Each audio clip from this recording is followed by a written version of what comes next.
पे आए हैं, आपका बहुत बहुत स्वागत है। आपका जो है जिले में आना, ये किस उद्देश्य से आप समय जो है जिले में घूम रहे हैं, आपका क्या उद्देश्य है? जिला पंचायत की तरफ से बनाएंगे और जो पार्टी की हमारे पदाधिकारी उनको भी जिम्मेदारी मंडल स्तर पर सौंपा, वो जिले जिले में जाएंगे और पार्टी के संगठन के कार्यकर्ताओं को जिला पंचायत में खाली हुई लोग, जीती हुई लोग, खाली हुई या छात्र तक हुई है या बार एसोसिएशन का कोई पदाधिकारी है, उनको हम लोग पार्टी में जोड़ने का काम करेंगे ताकि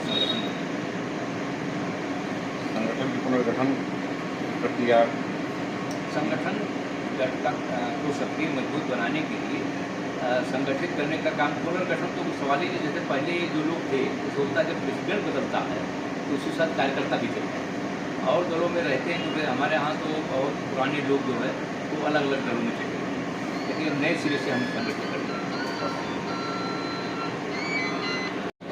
2 दिन से है यहाँ पर कि आज 25 जून 1975 को आपातकाल की घोषणा हुई और उस समय जब हिंदुस्तान पूरे हिंदुस्तान में आपातकाल के काले बादल छाए हुए थे तो बहराइच जनपद से 900 लोगों ने गिरफ्तारी की और इस बयागपुर से भी गिरफ्तारियाँ हुई थी और वो जो गिरफ्तारी हुई थी वो आज़ादी की दूसरी लड़ाई की गिरफ्तारी थी, संघर्ष थी।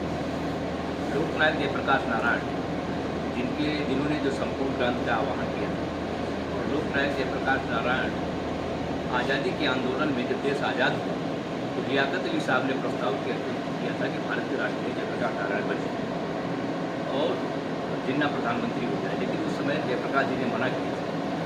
तो जब नेहरू की मृत्यु होती है तो लाल बहादुर शास्त्री को डॉक्टर राजेंद्र प्रसाद पत्र लिखकर देते हैं कि जयप्रकाश नारायण आए और देश प्रधानमंत्री पद स्वीकार करते, एक बार राष्ट्रपति 2 बार प्रधानमंत्री पद का स्वीकार करते हैं।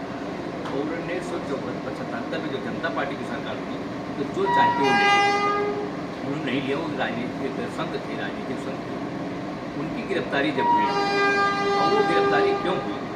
क्योंकि वो सन 73 में गुजरात के इंजीनियरिंग कॉलेज में 25 पैसा मेस में बढ़ते हैं, उसको लेकर छात्रों और नौजवानों ने वहाँ आंदोलन चलाया। उस आंदोलन में बेरोजगारी या शिक्षा, महंगाई, दोहरी शिक्षा नीति को जोड़ा लोगों ने। तो मोरारजी देसाई ने छात्रों के समर्थन में जाके अनशन कर दिया। चंद्रशेखर जी को इंदिरा गांधी ने भेजा कि भाई जाइए और मोरारजी भाई देसाई से कहिए कि इस आंदोलन को स्थगित कर दें और उनकी समस्या का हम समाधान करेंगे।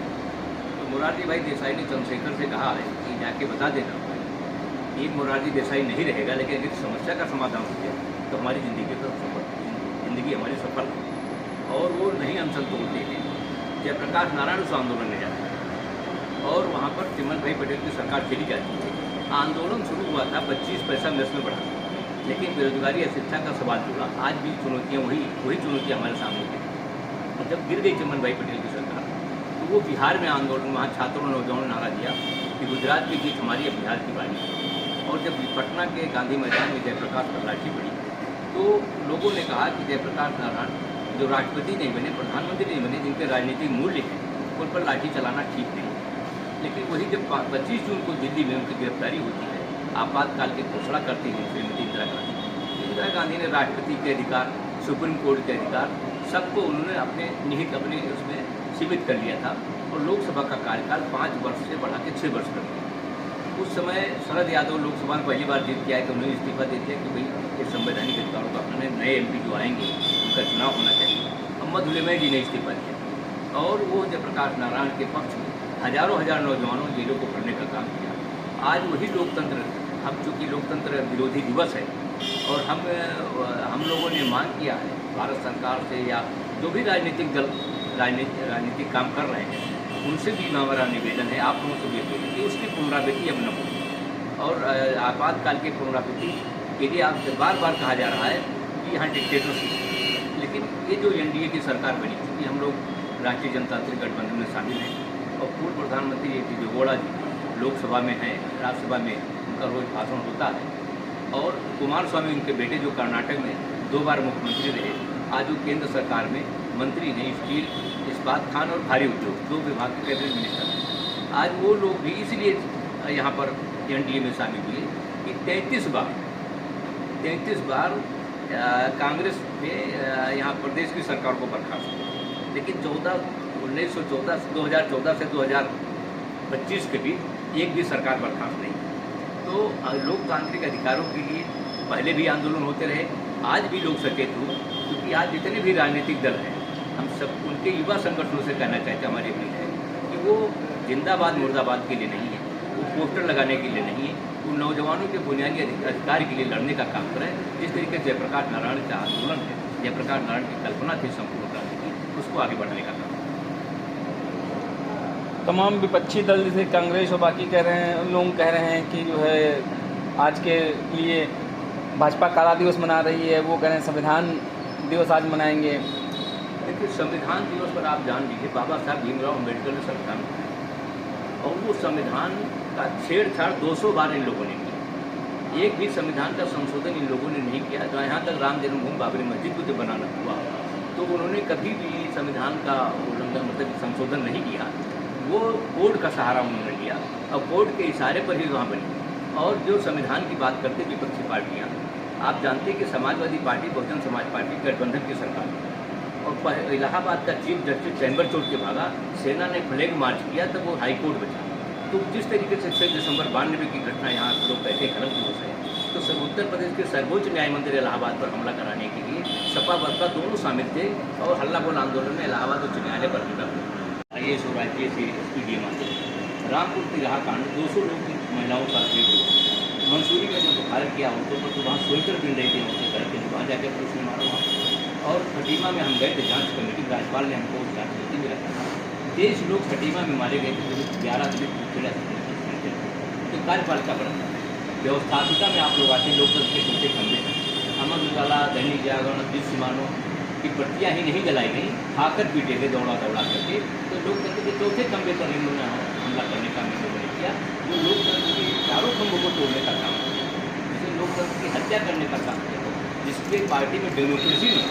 अभी अखिलेश यादव की पार्टी लोकसभा में 63 सीटों पर रही और वो 5 यादव को टिकट दिए और 5 यादव में डिम्पल यादव, अक्षय यादव, आदित्य यादव।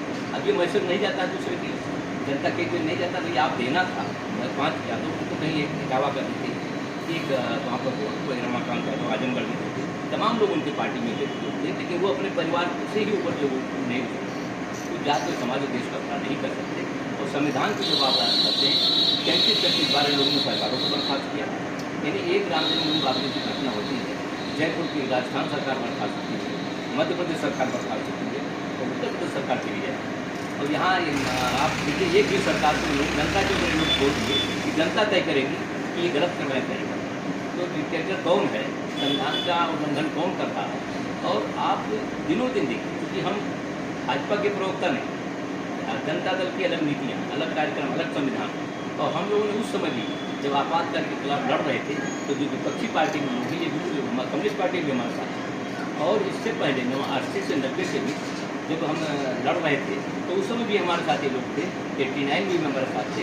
तो अब जो लड़ाई आज़ादी के आंदोलन की जो हमारी विरासत है, जो राजनीतिक मूल्य है, उसको बढ़ाने का काम अगर ये लोग करें तो ज़्यादा। उत्तर प्रदेश में आप जो है पार्टी का नेतृत्व कर रहे हैं, वर्तमान में कानून व्यवस्था के संबंध में आप क्या रहे हैं? देखिए, कानून व्यवस्था पर हम लोगों ने मांग पत्र दी। आज भी हमारी पार्टी के जो कार्यालय के इंचार्ज हैं, सुभाष कुमार हैं, मीडिया पर दोनों लोग मुख्यमंत्री क्या हैं। घटनाएँ आज भी हो रही हैं, लेकिन मंशा अपराध की नहीं। अपराध होते हैं, लेकिन एक आपराधिक मानसिकता के लोगों अपराध कर संगठित अपराध जो होते थे उस समय पहले की सरकारों में सहारनपुर से लेकर बलिया तक अपहरण एक उद्योग था। 5 अपहरण लखनऊ में हुए थे। माता बदल पंसारी का हुआ, कॉमर्शियल मोटर राकेश कुमार का हुआ, मोहित गुप्ता का हुआ और मुकेश जायसवाल का। और 5 अपहरण की कुंती कालिदास मार्ग पर राजेश पायलट यहाँ पर आए थे, गृह मंत्री के हम जाके मांग पत्र दिए। आगरा से मुकेश जायसवाल को छोड़ा, जाके यहाँ ने जाकर छुड़वाया वहाँ जाकर के। और एक संग जब उसको ले गए हम लोग मुख्यमंत्री आवास में, तो अपहरण करता वहाँ पर आज कहीं अपहरण नहीं हुआ। तो अब ये कहिए कि बहुत अच्छा पहले की अपेक्षा तो कानून व्यवस्था ठीक है, लेकिन बहुत अच्छा नहीं कह सकते और सुधार की ज़रूरत है। सुधार आपकी मुख्यतः जो है प्रदेश की व्यवस्था को लेकर क्या नीतियाँ हैं, इसमें आप जो है आते हैं तो आपके सिद्धांत क्या होंगे, आप क्या यहाँ जनता दल का जो नीति कार्यक्रम है वो आज़ादी के आंदोलन थे, जो हम लोग जिसके लिए लड़ रहे थे, जो विरासत थी, वही हमारा किसान आंदोलन का था, वही हमारा समाजवादी आंदोलन था। और हम लोग गांधी भैया जयप्रकाश के विचारों को आगे बढ़ाने का काम करते हैं। हम जहाँ पर जन विरोधी कार्य है उसके खिलाफ सरकार का ध्यान आकर्षित करने का काम करते हैं, और सरकार की जो जन कल्याणकारी नीतियाँ हैं उस पर भी हम जनता के बीच देना चाहते हैं। आधार हमारा है कि पार्टी के जो नीति कार्यक्रम है गांधी भैया जयप्रकाश का, गाँव भाजपा से हमारा सीटों का तालमेल है, लेकिन जो पार्टी का हमारा संविधान है, पार्टी की जो नीति है, पार्टी का कार्यक्रम, तो आगामी चुनाव 2027 में आगामी चुनाव में हम पार्टी के नेतृत्व ने जो हमें जिम्मेदारी दी थी कि मंडल स्तर पर आप सम्मेलन करके मंडल स्तर पर एक सीट चिन्हित का काम करते हैं। अभी हम लोगों की वार्ता हुई कि जो पंचायत के चुनाव है हमने भी बुलाया था प्रिया पटेल की पार्टी के अध्यक्ष को, अनूप पटेल जेडीयू के अध्यक्ष उनको बुलाया था, रामश्री राय राठी लोकदल के अध्यक्ष उनको बुलाया था हमने, और अजीत पवार की पार्टी के अध्यक्ष वो भी आए थे हमारे दफ्तर में। हम लोगों ने तय किया है कि जो जिला पंचायत के चुनाव है वो हम अपने दम पर हम लोग लड़ेंगे, और जहाँ ये लोग चाहते हैं कि फ्रेंडली फाइट हो तो वहाँ फ्रेंडली फाइट हो जाएगी, लेकिन हम लोग अपने दम पर चुनाव लड़ेंगे जिला पंचायत में। और जो चिन्हित करने का काम करना है उसमें हम लोग सहयोगी दलों से बातचीत करके कि भारतीय जनता पार्टी की जो सरकार है वो नहीं चाहती कि कोई सीटें हारने के लिए लड़ें, तो पर्सनालिटी बेस पर हम चुनाव लड़ेंगे, और व्यक्तित्व जिसका होगा, जिसके मूल्य होंगे, जिसके कार्यक्रम होंगे, उसको हम लड़ाने का काम करेंगे, और 10 सीट से कम हम लोग नहीं